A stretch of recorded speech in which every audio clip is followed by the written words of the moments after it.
dahil one-man team ako, kahit buntis ako din yung driver ng asawa ko.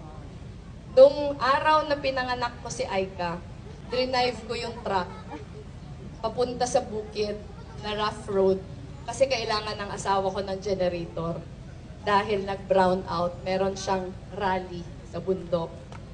Na-imagine nyo, ewan ko na-imagine nyo, nabuntis ako, truck yung drive ko, ako pa yung nag-alsa ng generator pasakay sa truck. Pagdating ko sa taas ng bundok, yung running mate ng asawa ko for vice mayor, doktora. Pag-akyat ko, sabi ni doktora, parang manganganak ka na. Sabi ko sa kanya, hindi doktora, sa March pa ako manganganak. Sabi niya, hindi.